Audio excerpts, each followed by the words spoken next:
Hello बच्चों, नमस्कार। आज हम पढ़ेंगे कि राम भक्ति काव्य के प्रमुख कवियों का वर्णन। ठीक है कि सबसे पहले हम पढ़ेंगे रामानंद जी के बारे में।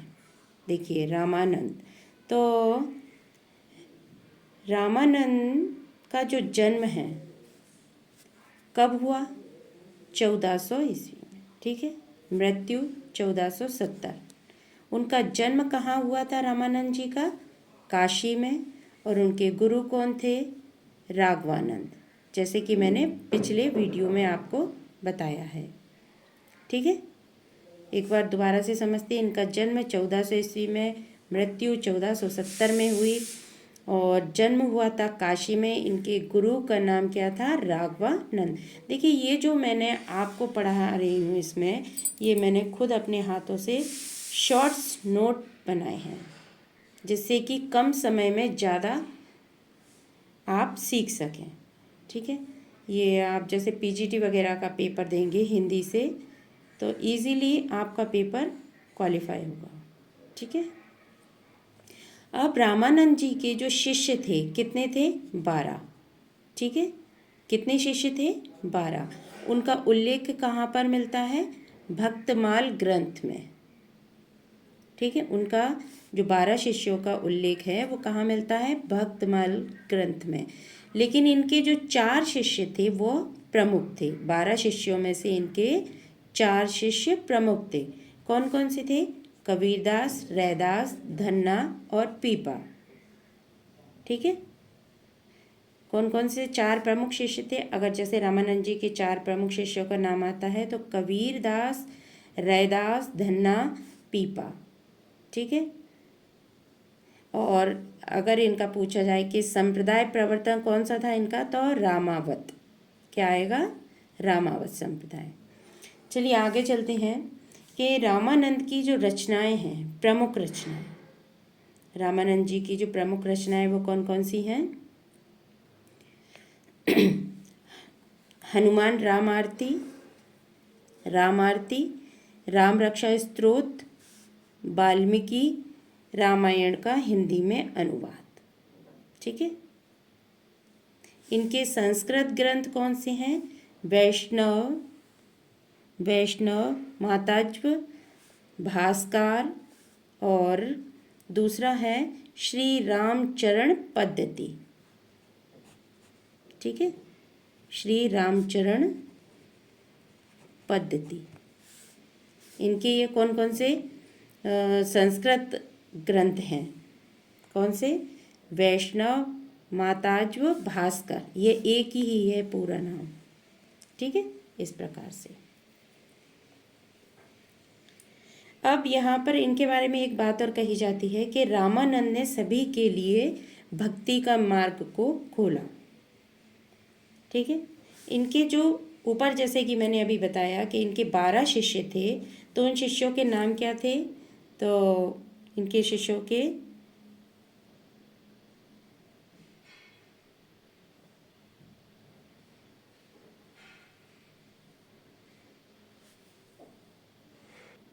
देखिए क्या नाम थे इनके?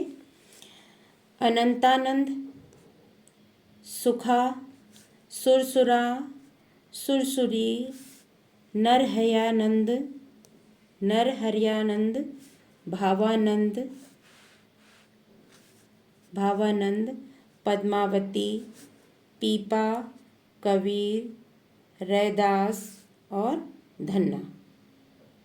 यदि देखिए, इनको आप नाम को नोट कर लीजिए। इनमें से इस प्रकार से प्रश्न आता है एमसीक्यूज में, वस्तुनिष्ठ में, कि 3 नाम आपको दे दिए जाएंगे और एक नाम दूसरा दे दिया जाएगा। तो उसमें पूछा जाएगा इनमें से कौन से रामानंद के जो शिष्य हैं उन इन चारों में से कौन से नहीं हैं।